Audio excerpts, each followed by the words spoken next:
નમસ્કાર વિદ્યાર્થી મિત્રો, હું કનુ જોશી આપ સર્વે વિદ્યાર્થીઓનું ધોરણ 10 ગણિત વિષયના ક્લાસમાં સ્વાગત છે। વિદ્યાર્થી મિત્રો, આજના વિડીયો લેક્ચરમાં આપણે ગણિત વિષયની અંદર પ્રકરણ 14 આંકડાશાસ્ત્રમાં સ્વાધ્યાય 14.2 જોઈશું। વિદ્યાર્થી મિત્રો, આના અગાઉના વિડીયો લેક્ચરમાં આપણે બહુલકના સૂત્ર વિશે જોઈ ગયા। તો વિદ્યાર્થી મિત્રો, એના આધારે આપણે દાખલા ગણવાનો પ્રયત્ન કરીશું કે બહુલક કેવી રીતે શોધી શકાય। વિદ્યાર્થી મિત્રો, હું આ વિડીયો લેક્ચરમાં તમને 2 એક્ઝામ્પલ ગણાવીશ, જેની અંદરથી તમને હું એક એક્ઝામ્પલ હોમવર્કમાં આપીશ। તો તમે બંને એક્ઝામ્પલોને સારી રીતે સમજી લેશો, જેથી ત્રીજું એક્ઝામ્પલ હોમવર્કમાં સારી રીતે કરી શકો। વિદ્યાર્થી મિત્રો, તમે મને કમેન્ટમાં જણાવતા નથી કે તમે હોમવર્ક કર્યું છે કે નહીં, તમને એક્ઝામ્પલ આવડ્યું છે કે નહીં। વિદ્યાર્થી મિત્રો, વિડીયો જોયા પછી હોમવર્ક કરો અને કમેન્ટમાં મને જણાવો કે તમારું હોમવર્ક કમ્પ્લીટ થઈ ગયું છે અને તમને એક્ઝામ્પલ આવડી ગયું છે।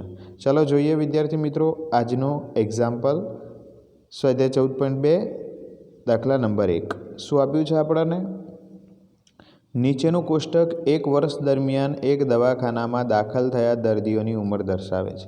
અહીંયા જે કોષ્ટક આપ્યું છે એની અંદર 1 વર્ષ દરમિયાન એક દવાખાનામાં જેટલા પણ દર્દી દાખલ થયા છે તેમની ઉંમર આધારિત કોષ્ટક દર્શાવે છે। આપેલ માહિતી માટે બહુલક શોધો અને મધ્યક શોધો। ચાલો વિદ્યાર્થી મિત્રો, બહુલક હું તમને શીખવીશ, મધ્યક તમે જાતે શોધશો, કારણ કે મધ્યક શોધતા આપણે શીખી ગયા છીએ। કેન્દ્રીયવર્તી મધ્યવર્તી સ્થિતિના આ 2 માપોની સરખામણી અને અર્થઘટન કરો। ચલો, કેન્દ્રીય એટલે મધ્યમાં જે આવતું હોય તેને શું કહેવાય? કેન્દ્રીય। મધ્યવર્તી સ્થિતિના આ 2 માપો, કયા 2 માપો? બહુલક અને મધ્યક નું માપ શોધો અને સરખામણી કરો અને અર્થઘટન કરો બંને વચ્ચે, બરાબર। તો સૌપ્રથમ જોઈએ આપણે। તો વિદ્યાર્થી મિત્રો, અહીંયા આપણને 2 કોષ્ટક આપ્યા હશે, એક ઉંમર આધારિત અને દર્દીઓની સંખ્યા। તમને બુકની અંદર આટલી વસ્તુ આપી હશે, પરીક્ષામાં આ 2 જ કોષ્ટક તમને આપ્યા હશે, બરાબર છે, જે તમને આડી રીતે આપ્યા હશે। મેં અહીંયા ઊભી રીતે ડાયરેક્ટ લખ્યા છે, જેથી કરીને જગ્યાને બચાવી શકાય અને ગણી શકાય, બરાબર। આ રીતે તમને 2 કોષ્ટક આપ્યા હશે, જેમાં ઉપર ઉંમર લખેલી હશે અને નીચે દર્દીઓની સંખ્યા લખેલી હશે। દર્દીઓની સંખ્યાને શું કહેવાય વિદ્યાર્થી મિત્રો? આવૃત્તિ કહેવાય। ઉંમર જે આપી છે એ અહીંયા વર્ગ સ્વરૂપે આપી છે, તો એને વર્ગ કહી શકાય, બરાબર છે। ચલો શું કરી શકાય? તો પહેલાં આપણને જે રકમ આપી છે જોઈ લઈએ। 5 અને 15 વર્ષના હોય ઉંમરમાં એવા કેટલા દર્દી દાખલ થયા છે? 6। 15 થી 25 વર્ષના હોય એવા કેટલા દર્દી દાખલ થયા છે? 11। 25 થી 35 હોય એવા 21। 35 થી 45 હોય તેવા 23। 45 થી 55 હોય એવા 14। 55 થી 65 હોય એવા 5 દર્દી દાખલ થયા છે। હવે આપણે શું શોધવું છે વિદ્યાર્થી મિત્રો? બહુલક। તો બહુલક શોધવા માટે શું કરી શકાય? ખાસ સમજી લેજો વિદ્યાર્થી મિત્રો, બહુલક શોધવા માટે શું કરી શકાય? સૌપ્રથમ તો બહુલક શોધવા માટે સૌપ્રથમ આવૃત્તિના કોષ્ટકમાં જોવાનું। બહુલક શોધવા માટે સૌપ્રથમ કયા કોષ્ટકમાં જોવાનું? આવૃત્તિના કોષ્ટકમાં જોવાનું। શું જોવાનું વિદ્યાર્થી મિત્રો? તો સૌથી મોટી આવૃત્તિ, ફરીવાર શું જોવાનું વિદ્યાર્થી મિત્રો? આવૃત્તિના કોષ્ટકમાં સૌથી મોટી આવૃત્તિ। ચલો, સૌથી મોટી આવૃત્તિ કઈ છે? 23। સૌથી મોટી આવૃત્તિ કઈ છે? 23, બરાબર છે। તો સૌથી મોટી આવૃત્તિ હોય એને બહુલકીય વર્ગ કહેવાય વિદ્યાર્થી મિત્રો। શું કહેવાય? બહુલકીય વર્ગ। ફરીવાર, સૌથી મોટી આવૃત્તિ હોય એને શું કહેવાય? બહુલકીય વર્ગ। એની સામે જે વર્ગ હોય એને બહુલકીય વર્ગ કહેવાય। ચલો, સૌથી મોટી આવૃત્તિ હોય એને આપણે F0 કહીશું, F1 કહીશું। શું કહીશું? F1। એની આગળની જે આવૃત્તિ હોય એને આપણે, એટલે કે આ 21ને આપણે શું કહીશું? આને આપણે F0 કહીશું, આને F1 કહીશું। સોરી વિદ્યાર્થી મિત્રો, મારી અહીંયા ભૂલ થઈ છે। સૌથી મોટી જે આવૃત્તિ છે એને આપણે F1 કહીશું। શું કહીશું? F1, બરાબર છે। એની આગળ જે આપેલી હોય, એની આગળ કઈ આપેલી છે? તો 21, એને શું કહેવાશે? F0। અને એની પછીની આવૃત્તિને શું કહેવાશે? F2। ચલો, તો ખ્યાલ આવી ગયો? આ રીતે લખી દઈશું, F0, F1 અને F2। જે સૌથી મોટી આવૃત્તિ છે એ આપણા માટે F1, એની ઉપર હોય એને F0 અને એની નીચે હોય એને શું કહેવાની? F2। ચલો, નીચે કઈ છે? 14, તો 14ને આપણે F2 કહીશું। એની ઉપર કઈ છે 21, એને આપણે F0 કહીશું અને 23ને આપણે શું કહીશું F1 કહીશું. બરાબર છે, ખ્યાલ આવી ગયો. તો બહુલક શોધવા માટે સૌથી પહેલું કામ કયું કરવાનું? આવૃત્તિના કોષ્ટકમાં સૌથી મોટી આવૃત્તિ, ચલો 23, એની સામેનો જે વર્ગ હોય એને આપણે કયો વર્ગ કહીશું? બહુલકીય વર્ગ. ઓકે, ચલો આગળ વધીએ. તો બહુલક શોધવા માટે વિદ્યાર્થી મિત્રો આપણે આટલી વસ્તુની જરૂર પડશે: L, F0, F1, F2, H. બરાબર, આટલી વસ્તુની જરૂર પડશે. તો L ક્યાંથી લાવશું? તો બહુલકીય વર્ગ. ચલો બહુલકીય વર્ગ કયો મળ્યો આપણને? 35 થી 45. એમાં જે નાની સીમા 35ને શું કહેવાશે? L. 35ને શું કહેવાશે? L. ખાસ સમજી લો. ક્યાંથી લખવાનો? તો સૌથી પહેલાં બહુલકીય વર્ગ નક્કી કરવાનો. ચલો બહુલકીય વર્ગ ક્યાંથી નક્કી કરીશું? તો જે આપણને સૌથી મોટી આવૃત્તિ આપી હોય એની સામેનો વર્ગ, એમાંથી L બરાબર કેટલા લખાશે? 35. તો આને અધઃસીમા કહેવાય, તો અધઃસીમા. બરાબર, ચલો પછી આપણે લખીશું F0, F1 અને F2. F0 એટલે શું? તો F1 એટલે પહેલાં લખી દઈશું સૌથી મોટી આવૃત્તિ 23. ચલો 23ની ઉપર આપી હોય એને F0 કહેવાય. 23ની ઉપર કેટલી આપી છે? 21. 23ની નીચે આપી હોય એને F2 કહેવાશે. તો એ કેટલી આપી છે? 14. ચલો તો F0, F1 અને F2 મળી ગયું. H એટલે વર્ગ લંબાઈ. વર્ગ લંબાઈ કેટલી થાય? તો 15 - 5. 15 - 5 એટલે કેટલી થાય? 10. એવી રીતે 25 - 15 તો પણ 10. 35 - 25 તો પણ 10. તો સરખી H લંબાઈ. H મળી ગયો. ચલો હવે આપણે બહુલક શોધી લઈએ વિદ્યાર્થી મિત્રો. તો સૌપ્રથમ બહુલક શોધવા માટે અહીંયા જોઈ લો બહુલક. તો સૌથી પહેલાં શું નક્કી કરવાનું? અહીં સૌથી મોટી આવૃત્તિ. સૌથી મોટી આવૃત્તિ કઈ છે? 23. માટે બહુલકીય વર્ગ કયો થશે? 35 થી 45. કેમ? તો 23 કયા વર્ગમાં આવેલી છે? 35 થી 45ની અંદર. ચલો L, તો આમાં એની અધઃસીમા 35, તો એ 35. H 10. F1 એટલે સૌથી મોટી આવૃત્તિ કઈ? 23. એનાથી ઉપરની આવૃત્તિને F0 કહેવાય એટલે 21. એના પછીની 23 પછી કઈ છે? 14. તો એને શું કહેવાશે? F2. બધી જ કિંમતો આપણને મળી ગઈ. એને આપણે સૂત્રમાં મૂકીશું. તો આપણે સૂત્ર જોયું હતું. બહુલકનું સૂત્ર શું હતું? Z બરાબર L plus F1 minus F0 ભાગ્યા 2F1 minus F0 minus F2 ગુણ્યા H. ચલો આમાં કિંમતો મૂકી દઈએ વિદ્યાર્થી મિત્રો. કિંમતો મૂકીશું તો શું થશે? તો L બરાબર 35, F1 માઇનસ F0 એટલે 23 માઇનસ 21, 2F1 એટલે 2 વખત F1 તો 2 ગુણ્યા 23, F0 એટલે 21 અને F2 એટલે -14 ગુણ્યા H એટલે કેટલા? 10. ચલો આ બધાનો સરવાળો બાદબાકી કરી લઈશું. તો શું થશે? 23 ગુણ્યા 2 એટલે 46, 46 માઇનસ 21 અને -14. ચલો આ બંનેની બાદબાકી કરીશું 46માંથી. તો બંનેની બાદબાકી કરીશું તો કેટલા રહેશે? 11 વધશે. બરાબર, 46માંથી પહેલાં 21 બાદ કરવાના, પછી 14 બાદ કરવાના, એટલે કેટલા રહેશે? 11. તો નીચે 11 આવી ગયા. 23 માઇનસ 21, 23 માઇનસ 21 એટલે કેટલા? 2 ગુણ્યા 10. ચલો 10 ગુણ્યા 2 એટલે 20, 20 ભાગ્યા 11 કરો અને એને 35માં પ્લસ કરો. બરાબર, 35 વત્તા 20 ભાગ્યા 11. ચલો 20 ભાગ્યા 11 કરશો એટલે તમને મળી જશે. તો જે પણ કિંમત મળે એને 35માં ઉમેરી લો. તો મેં અહીંયા ઉમેરી દીધા છે. કેટલા થાય છે? 36.8. કેટલા મળે છે? 36.8. બરાબર છે.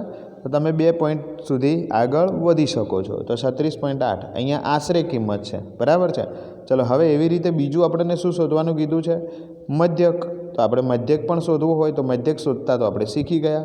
ચલો આપણે આમાં પદ વિચલનની રીતનો ઉપયોગ કરીશું, જેથી કરીને આપણને FI અને UIનો સરવાળો ટૂંકો મળે. તો મધ્યક શોધવા માટે સૌપ્રથમ કોની જરૂર પડશે? મધ્ય કિંમત. તો XI મધ્ય કિંમત ક્યાંથી લાવીશું? આપેલા બંનેનો સરવાળો ભાગ્યા 2. 15 વત્તા 5, 20 ભાગ્યા 2. 20 ભાગ્યા 2 એટલે કેટલા થશે? 10. ચલો વર્ગ લંબાઈ ઉમેરીશું. વર્ગ લંબાઈ કેટલી મળે છે? 15 માઇનસ 5 એટલે કેટલી મળશે? 10. H બરાબર.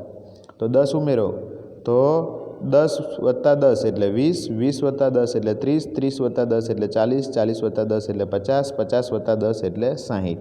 હવે આપણે કઈ રીતનો ઉપયોગ કરી રહ્યા છીએ? પદ વિચલન. તો આપણને શાની જરૂર પડશે? UI.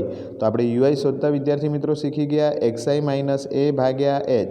તો XI એટલે 10. A તો એ આપણે ધારવો પડશે.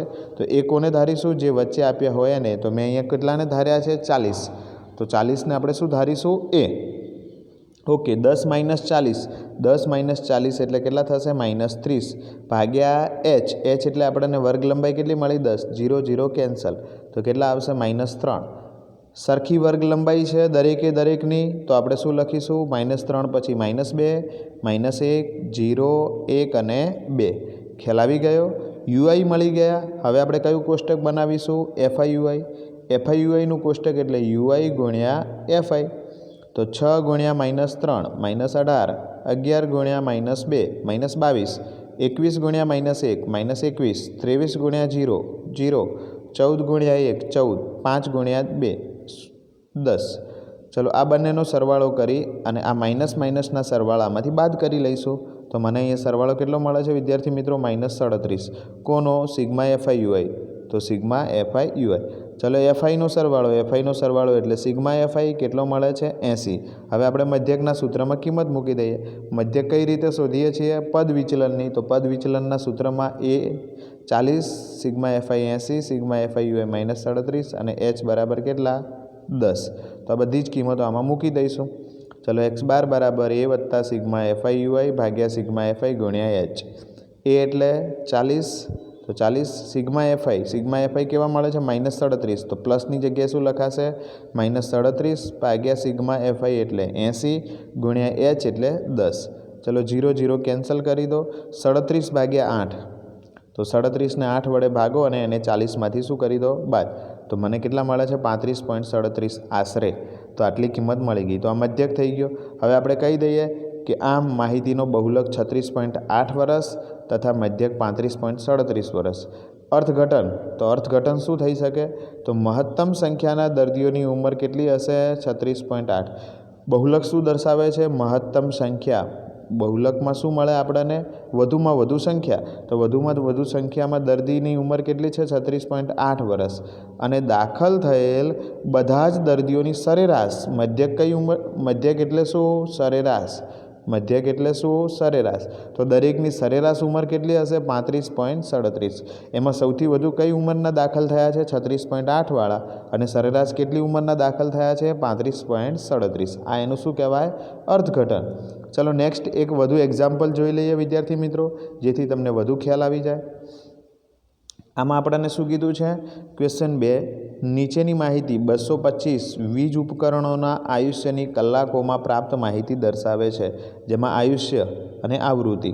તો 0 થી 20 એવા 10 છે, 20 થી 40 એવા 35 છે, 40 થી 60 એવા 52 છે, 60 થી 80 એવા 61 છે, 80 થી 100 એવા 38 છે, 100 થી 120 એવા કેટલા છે? 29 છે. તો ઉપકરણોના આયુષ્યનો બહુલક નક્કી કરો. શું નક્કી કરવાનું છે વિદ્યાર્થી મિત્રો? બહુલક. ચલો બહુલક કેવી રીતે નક્કી કરીશું?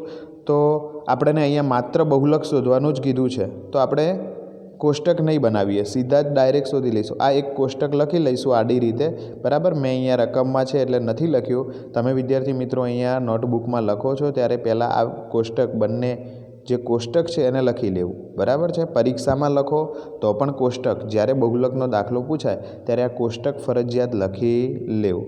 તો શોધીએ વિદ્યાર્થી મિત્રો. તો અહીંયા સૌથી મોટી આવૃત્તિ. બહુલક શોધવા માટે સૌપ્રથમ શું કરવાનું? તો આવૃત્તિના કોષ્ટકમાં મોટી આવૃત્તિ આપી હોય ગોતવાની. ચલો મોટી આવૃત્તિ કઈ છે? 61. તો 61ને આપણે શું કહીશું વિદ્યાર્થી મિત્રો?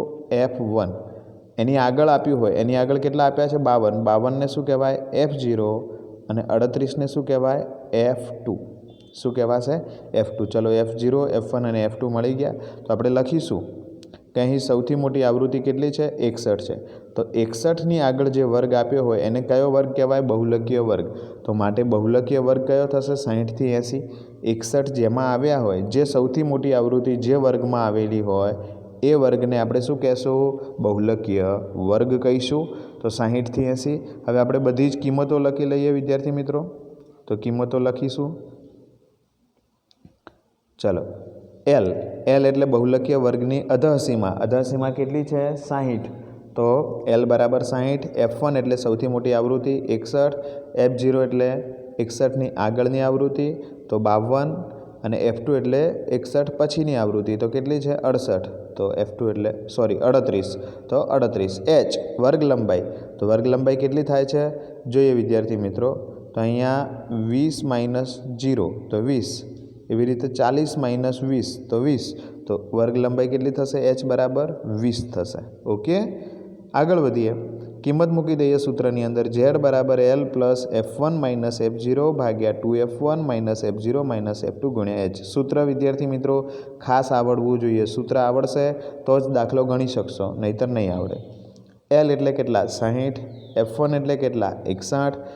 f2 એટલે કેટલા? f0 એટલે કેટલા? 52 ભાગ્યા 2f1, તો 2 ગુણ્યા f1 એટલે 61 માઇનસ f0 એટલે 52 માઇનસ f2 એટલે 38 ગુણ્યા h એટલે 20. ચલો આ બધાની બાદ બાકી કરી લો. તો 61 માઇનસ 52 કરશો એટલે કેટલા મળશે? 9 ગુણ્યા 20.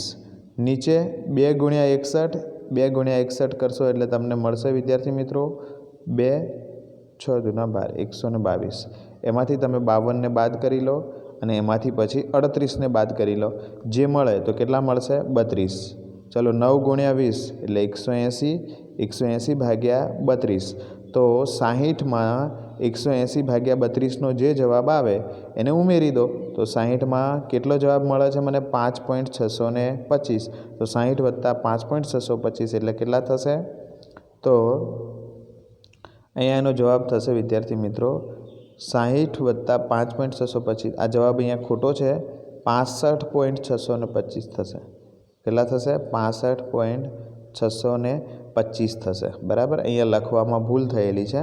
65.625 જવાબ થશે. ઓકે, સરવાળો કરશો એટલે.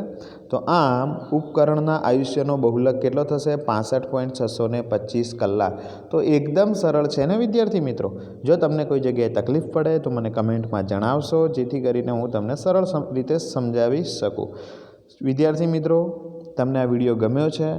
લાઈક આપવાનું, વિડીયોને લાઈક આપવાનું ભૂલશો નહીં, જેથી કરીને મને પણ વધુ મજા આવે તમારી સાથે ગણિત તમને ભણાવવાની. નેક્સ્ટ વિદ્યાર્થી મિત્રો, દાખલા નંબર 3 છે. નીચેની માહિતી એક ગામના 200 કુટુંબો માટે તેમના ઘર ચલાવવા માટે કુલ માસિક આવક ખર્ચનું આવૃત્તિ વિતરણ દર્શાવે છે.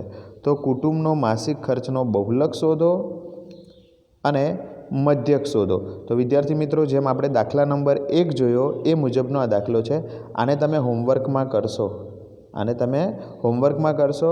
આનો બહુલક અને મધ્યક જે આવે તે મને કમેન્ટ બોક્સમાં જણાવશો.